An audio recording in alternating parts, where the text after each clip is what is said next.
বিসমিল্লাহির রহমানির রহিম। সুপ্রিয় দর্শকবৃন্দ, আজকে আপনাদের সামনে যে বিষয়টা আলোচনা করব সেটি হচ্ছে তথ্য অধিকার আইন 2009 এর দ্বিতীয় পর্ব।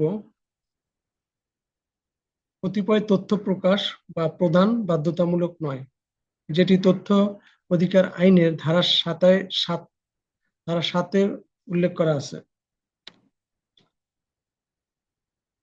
অর্থাৎ কর্তৃপক্ষ সব তথ্য আপনাকে কাছে উন্মুক্ত করবে না বা আপনাকে দিবে না। এরকমের কি কি তথ্য আছে সেগুলো আমরা দেখব। যে বাংলাদেশের নিরাপত্তা, অখণ্ডতা ও সার্বভৌমত্বের প্রতি হুমকি হতে পারে এরূপ তথ্য, যেমন সীমান্ত এলাকা নিরাপত্তা চৌকির তথ্য, রক্ষিত অস্ত্র ও গোলাবারুদ, কোন থানায় কতজন পুলিশ আছে, কি পরিমাণ অস্ত্র আছে, এইগুলি যদি আপনি চান সেগুলো কর্তৃপক্ষ আপনাকে দিবে না। পররাষ্ট্রনীতির কোনো বিষয় যা দ্বারা বিদেশি রাষ্ট্রের অথবা আন্তর্জাতিক কোনো সংস্থা বা আঞ্চলিক কোনো জোট বা সংগঠনের সাথে বিদ্যমান সম্পর্ক ক্ষুণ্ণ হতে পারে। আপনারা জানেন আমাদের আহ, আঞ্চলিক সহজ আন্তর্জা- আঞ্চলিক সহযোগী সংস্থা আছে, সার্ক আছে, বিমস্টেক আছে, এশিয়ান আছে, এরকম অনেকগুলো আন্তর্জাতিক সংস্থার সাথে আমরা চুক্তিবদ্ধ, আন্তর্জাতিক সংস্থার সদস্য। আমরা যদি এই আন্তর্জাতিক সদস্য বা কোনো সংগঠনের এরকম কোনো তথ্য যেগুলো আমরা যদি দিয়ে দেই বা কোনো কর্তৃপক্ষ দিয়ে দেই, আর এর ফলে যদি এই আন্তর্জাতিক সম্পর্ক বিঘ্ন হয় বা কোনো বন্ধু রাষ্ট্রের সাথে সম্পর্ক নষ্ট হয়, তাহলে এরূপ কোনো তথ্য প্রদান করা কর্তৃপক্ষ বাধ্য নয়। কোনো বিদেশি সরকার নিকট হতে প্রাপ্ত কোনো গোপনীয় তথ্য, যেমন কোনো সন্ত্রাসী হামলার তথ্য বাইরের কোনো রাষ্ট্র থেকে আমাদেরকে দিল, সেগুলো আমরা প্রকাশ করব না বা ওই কর্তৃপক্ষ প্রকাশ করতে বাধ্য নয়। কোনো তৃতীয় পক্ষের বুদ্ধিবৃত্তিক সম্পদের অধিকার ক্ষতিগ্রস্ত হতে পারে এরূপ বাণিজ্যিক বা ব্যবসায়িক অন্তর্নিহিত গোপনীয়তা বিষয়ক কপিরাইট বা বুদ্ধিবৃত্তিক সম্পদ সম্পর্কিত তথ্য।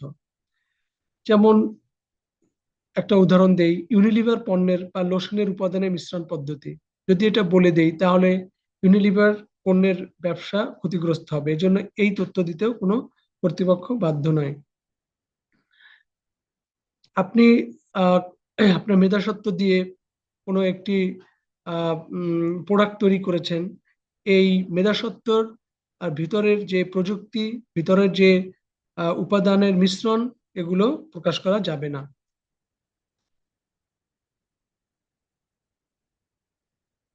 কোনো বিশেষ ব্যক্তি বা সংস্থাকে লাভবান বা ক্ষতিগ্রস্ত করতে পারে এরূপ তথ্য, যেমন আয়কর, শুল্ক, ভ্যাট ও আবগারি আইন, বাজেট বা কর হার পরিবর্তন, মুদ্রার বিনিময় ও সুদের হার পরিবর্তনজনিত, ব্যাংক সহ আর্থিক প্রতিষ্ঠানসমূহের পরিচালনা ও তদারকি সংক্রান্ত কোনো আগাম তথ্য।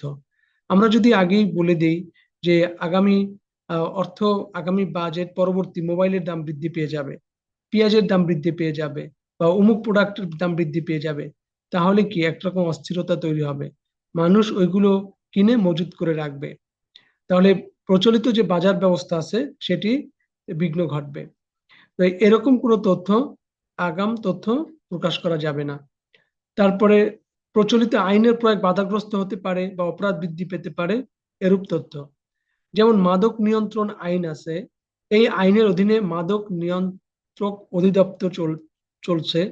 এখন এলাকার কোনো এক জায়গায় মাদক কারবাইরে একত্রিত হয়েছে বা মাদক চোরাচালান আছে, এই তথ্য যদি কোনো পুলিশ বা ওই অধিদপ্তর কাউকে দিয়ে দেয়, তাহলে এই আইনের যে অধীন পরিচালিত উদ্ধার অভিযান সেটি ব্যাহত হবে। এই ধরনের তথ্য প্রদান করতে কর্তৃপক্ষ বাধ্য নয়।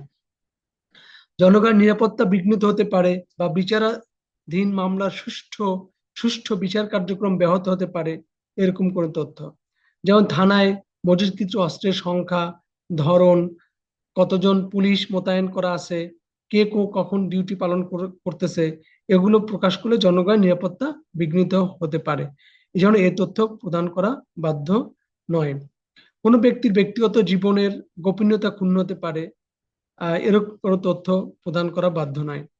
যেমন কোনো ব্যক্তির গোপনীয় রোগে ব্যবহৃত মেডিসিন, একজন একজন এইডস রোগী সে কি মেডিসিন ব্যবহার করতেছে সেগুলো প্রকাশ করা উপজেলা স্বাস্থ্য কমপ্লেক্স বা কোনো স্বাস্থ্য অধিদপ্তর বা কোনো হাসপাতাল প্রদান করতে বাধ্য নয় বা প্রকাশ করতে পারবে না। কোনো ব্যক্তির জীবন বা শারীরিক নিরাপত্তা বিপদাপন্ন হতে পারে এরকম কোন তথ্য, অ্যাজ ফর এক্সাম্পল, রাষ্ট্রপতি এক জায়গায় যাবেন, ওখানে কি রকমের প্রোটোকল নেওয়া হয়েছে, কি রকমের সিকিউরিটি ব্যবস্থা নেওয়া হচ্ছে, কত স্তর বিশিষ্ট সিকিউরিটি সেখানে আছে, এগুলো যদি প্রকাশ করে দেওয়া হয় তাহলে রাষ্ট্রপতির জীবন বা শারীরিক নিরাপত্তা বিপদাপন্ন হতে পারে। এজন্য এ ধরনের তথ্য প্রকাশ করা যাবে না। আইন প্রয়োগকারী সংস্থার সহায়তার জন্য কোনো ব্যক্তি কর্তৃক গোপনে প্রদত্ত কোনো তথ্য, আইন প্রয়োগকারী সংস্থা পুলিশ, র্যাব, তারপরে আহ এরকমের সেনাবাহিনী, এরকমের যেগুলো আছে যেগুলো আইন প্রয়োগ করতে পারবে, কোনো ব্যক্তি তাদেরকে যে তথ্য দিয়েছে এই তথ্য প্রকাশ করা যাবে না। আদালতে বিচারাধীন কোনো বিষয় এবং যা প্রকাশে আদালত বা ট্রাইব্যুনাল নিষেধাজ্ঞা রয়েছে অথবা যার প্রকাশ আদালত অবমাননার সামিল এরকম কোনো তথ্য প্রকাশ করা যাবে না। তদন্তাধীন কোনো বিষয় যার প্রকাশ তদন্ত কাজে বিঘ্ন ঘটাতে পারে এরকম কোনো তথ্য প্রকাশ করা বাধ্য বাধ্যকতা নেই। কোনো অপরাধের তদন্ত প্রক্রিয়া এবং অপরাধীর গ্রেপ্তার ও শাস্তিকে প্রভাবিত করতে পারে এরকম কোনো তথ্য প্রকাশ করা যাবে না। আইন অনুসারে কেবল একটি নির্দিষ্ট সময়ের জন্য তথ্য প্রকাশের বাধ্যবাধকতা রয়েছে, যেমন পরীক্ষার ফল, নির্বাচনী ফল। বলা আছে যে পরীক্ষার ফল অমুক তারিখ বেলা 12টার আগে প্রকাশ করা যাবে না। এটা যদি আগেই প্রকাশ করে দেওয়া হয় তাহলে একরকমের অস্থিরতা তৈরি হবে।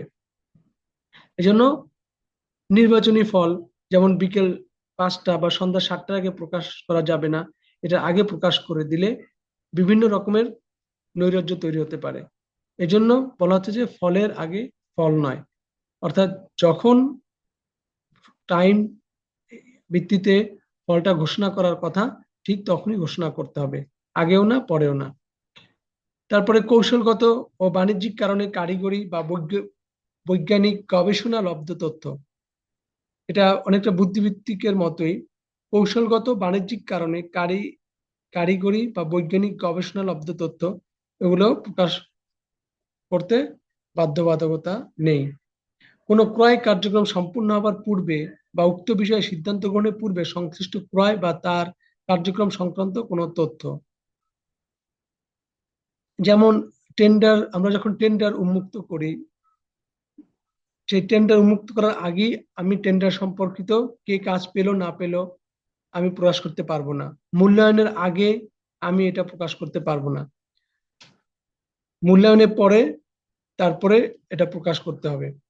জাতীয় সংসদের বিশেষ অধিকারহানির কারণ হতে পারে এরকম তথ্য, যেমন বিল নিয়ে অগ্রিম আলোচনা করা, যেটা জাতীয় সংসদের কাজ সেটা নিয়ে আমরা আলোচনা করতে পারবো না, তাহলে জাতীয় সংসদ অধিকার হানির কারণ হতে পারে। কোনো ব্যক্তির আইন দ্বারা সংরক্ষিত গোপনীয় তথ্য, কোনো ব্যক্তির আইন দ্বারা সংরক্ষিত গোপনীয় তথ্য, যেমন ব্যাংক হিসাব সংক্রান্ত তথ্য। ব্যাংক হিসাব আইন রয়েছে, এই আইনের অধীনে যে তথ্য সংরক্ষিত আছে, অর্থাৎ কোনো ব্যক্তির অ্যাকাউন্ট নাম্বার, তার ক্রেডিট কার্ড নাম্বার, তার ডেবিট কার্ড নাম্বার, তার ব্যাংকে কত টাকা আছে, ব্যাংক স্টেটমেন্ট, এগুলো অন্য ব্যক্তির ক্ষেত্রে আমরা খোঁজ নিতে পারবো না, তথ্য চাইতে পারবো না, এবং চাইলেও ওই কর্তৃপক্ষ এই তথ্য দিতে বাধ্য নয়।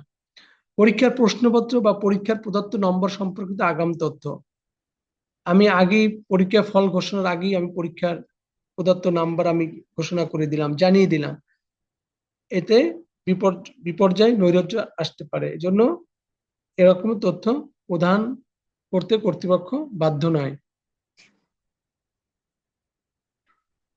তারপরে বলা হচ্ছে যে মন্ত্রিপরিষদ বা উপদেষ্টা পরিষদের বৈঠকে উপস্থাপনীয় সারসংক্ষেপ সহ আনুষঙ্গিক দলিলাদি এবং উক্তরূপ বৈঠকের আলোচনা ও সিদ্ধান্ত সংক্রান্ত কোনো তথ্য, মন্ত্রিপরিষদ বা উপদেষ্টা পরিষদ কর্তৃক কোনো সিদ্ধান্ত গৃহীত হবার পর অনুরূপ সিদ্ধান্তের কারণ এবং যে সকল বিষয়ের উপর ভিত্তি করে সিদ্ধান্তটি গৃহীত হয়েছে তা প্রকাশ করা যাবে।